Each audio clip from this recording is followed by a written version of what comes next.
Sexual Harassment of Women at Workplace Prevention, Prohibition and Redressal Act 2013. பணியிடங்களில் பெண்களுக்கு எதிரான பாலியல் ரீதியான துன்புறுத்தலிருந்து தடுப்பு, தடையுறுத்தம், குறைதீர்ப்பு இந்த சட்டம் தான் 2013 கொண்டு வராங்க. இந்த ஆக்டை நம்ம ஷார்ட்டாக என்னன்னு சொல்லுவோம் அப்படின்னா ஃபோர்ஸ் ஆக்ட் அப்படின்னு சொல்லுவோம். Prevention of sexual harassment of women அப்படின்னு சொல்லிட்டு இங்கே யார் பாதிப்புடைந்த நபர், விக்டிமாக யார் வருவாங்க அப்படின்னா ஒரு பெண் தான் வர முடியும். அந்த பெண்ணுக்கும் ஏதாவது வயது வரம்பு இருக்கா அப்படின்னு கேட்டால் வயது வரம்பெல்லாம் எதுவும் கிடையாது. எந்த வயதில் இருக்கக்கூடிய பெண்ணாக கூட இருக்கலாம் அப்படிங்கிறது.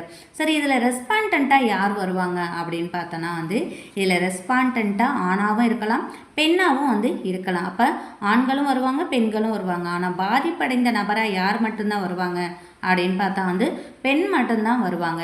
இப்போ 10 பேருக்கு மேலே பணிபுரியக்கூடிய ஒரு இடமாக இருக்கும் பட்சத்தில் அங்கே கண்டிப்பாக இன்டர்னல் கமிட்டி ஃபார்ம் பண்ணியிருக்கணும். இப்போ இந்த இன்டர்னல் கமிட்டியோட வேலை என்ன அப்படின்னா, அங்கே பணிபுரியக்கூடிய பெண்களுக்கு ஏதேனும் பாலியல் ரீதியான துன்புறுத்தல் ஏற்பட்டிருக்கு அப்படின்னா அவங்க இந்த இன்டர்னல் கமிட்டியில் கம்ப்ளைண்ட் கொடுக்கலாம்.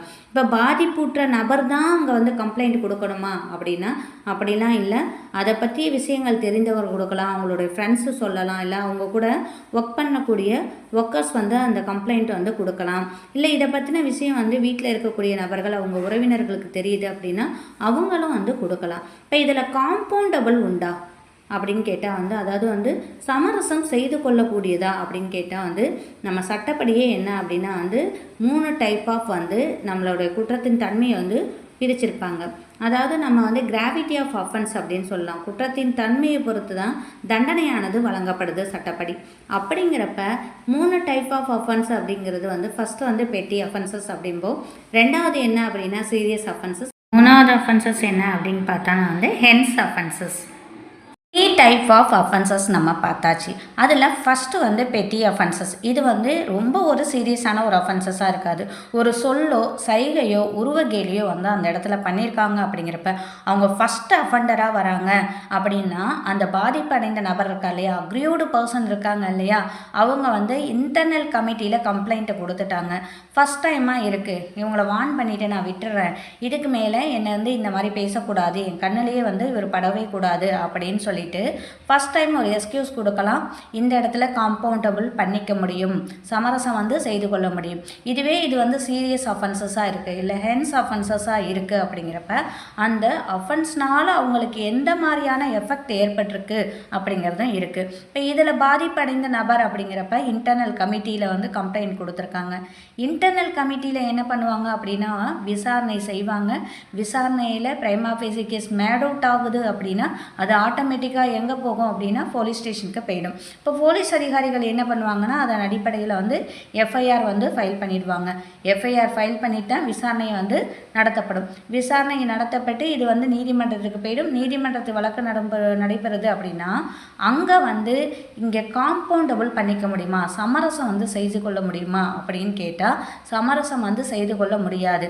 பார்ட்டியே நான் சமரசம் பண்ணிக்கிறேங்க, நான் தானே பாதிப்படைந்த நபர் அப்படின்னு சொல்லி ஒத்துக்கிட்டாலும் நீதிமன்றம் இதற்கு அலோவ் பண்ணுறது கிடையாது. அப்போ இதில் சமரசம் செய்து கொள்ள முடியாது அப்படிங்கிறத தெரிஞ்சுக்கணும். எப்போவுமே ஒரு சீரியஸ் அஃபென்சஸ் அதோட எஃபெக்ட் எப்படி இருக்குது, ஒரு ஹென்ஸ் அஃபென்சஸ் அதோட எஃபெக்ட் எப்படி இருக்குது அப்படிங்கிறது இருக்குது. அப்போ அதனால் பாதிப்படைந்த நபருக்கு மிகப்பெரிய பாதிப்பு உடல் ரீதியாகவோ மன ரீதியாகவோ ஏற்பட்டிருக்கு அப்படிங்கிறப்ப அங்கே காம்ப்ரமைஸ் அப்படிங்கிறதுக்கு வேலையே இல்லை. இப்போ இன்டர்னல் கமிட்டியில் கம்ப்ளைண்ட் கொடுக்க முடியாமல் அங்கே இருக்கக்கூடிய நபர்களால் அவங்க தடுக்கப்படுறாங்க.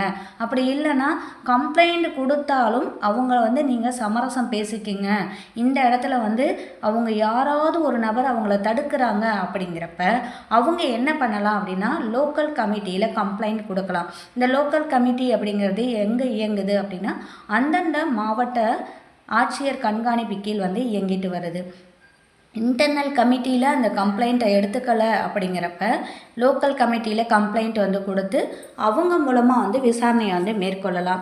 அப்படி இல்லைனா சிபாக்ஸ் அப்படிங்கிற ஒரு வெப்சைட்டும் இருக்குது. இப்போ அந்த வெப்சைட்டில் போய்ட்டு வந்து இவங்களோட கம்ப்ளைண்ட்டை வந்து ரெஜிஸ்டர் வந்து பண்ணிக்கலாம்.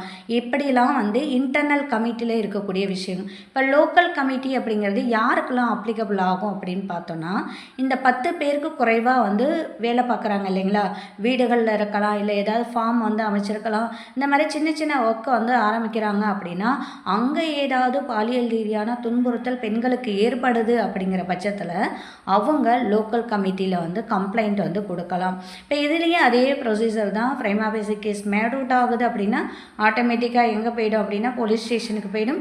அவங்க எஃப்ஐஆர் ஃபைல் பண்ணி விசாரணை செய்து நீதிமன்றத்துக்கு கொண்டு போய் அந்த விசாரணை அடிப்படையில் அந்த நபருக்கு வந்து உரிய தண்டனை வந்து வாங்கி கொடுத்துருவாங்க. இது மாதிரியான கமிட்டி வந்து வரத்துக்கு ஒன் ஆஃப் த ரீசனாக யார் இருந்தால் என்ன வழக்கு இருந்துச்சு அப்படின்னு கேட்டால் பன்வாரி தேவி வழக்கு தான் முக்கிய காரணம். பன்வாரி தேவி அப்படிங்கிறவங்க வந்து ஒரு சோசியல் வெல்ஃபேர் டிபார்ட்மெண்ட்டை வந்து சார்ந்தவங்க. அவங்க இருக்கக்கூடிய ஏரியாவில் ஒரு குழந்தை திருமணம் நடக்குது. அதை தடுக்கிறதுக்காக அங்கே போகிறாங்க. அங்கே போகும் இடத்துல வந்து அங்கே இருக்கக்கூடிய நபர்களால் 5 நபர்களால் வந்து புரூட்டல் கேங் ரேப் வந்து செய்யப்படுறாங்க. இவங்க வந்து என்ன பண்ணுறாங்க அப்படின்னா வந்து நீதிமன்றத்தை நாடுறாங்க. நீதிமன்றத்தில் என்ன பண்ணிடுறாங்க அப்படின்னா வந்து இது ஒர்க் பிளேஸில் இல்லை அப்படின்னு சொல்லிட்டு எந்த ஒரு ரீசனுமே இல்லாமல் ஹைகோர்ட் என்ன பண்ணிடுறாங்க அப்படின்னா அந்த 5 நபர்களையும் ரிலீஸும் பண்ணிடுறாங்க. இப்போ தான் வந்து என்ன பண்ணுறது அப்படின்னா ஒரு விசாகா கமிட்டி அப்படிங்கிறது. இந்த விசாகா கமிட்டிங்கிறது ஒரு ஆர்கனைசேஷன் என்ஜிஓ தான். அது அவங்க என்ன பண்ணுறாங்க அப்படின்னா வந்து இந்த வழக்கை வந்து சுப்ரீம் கோர்ட்டுக்கு கொண்டு போகிறாங்க. சுப்ரீம் கோர்ட்டில் தான் இவங்க என்ன சொல்கிறாங்க அப்படின்னா பெண்கள் வந்து பணி செய்யக்கூடிய இடங்களில் போதுமான பாதுகாப்பு வந்து இல்லை, அவங்கள பாதுகாக்கிறதுக்கு இது வரைக்கும் எந்த ஒரு சட்டமும் இல்லை அப்படின்னு சொல்லிட்டு புதுசாக பெண்கள் வந்து பணியிடங்களில் நடக்கக்கூடிய பாலியல் ரீதியான துன்புறுத்தலிருந்து பாதுகாக்கிறதுக்கு தடுக்கவும் தடையுறுத்தவும் குறைத்தீர்க்கவும் சட்டம் வந்து வேணும் அப்படின்னு சொல்லி அதுக்கு மேலே வந்து கமிட்டியை வந்து கண்டிப்பாக ஃபார்ம் பண்ணியிருக்கணும்.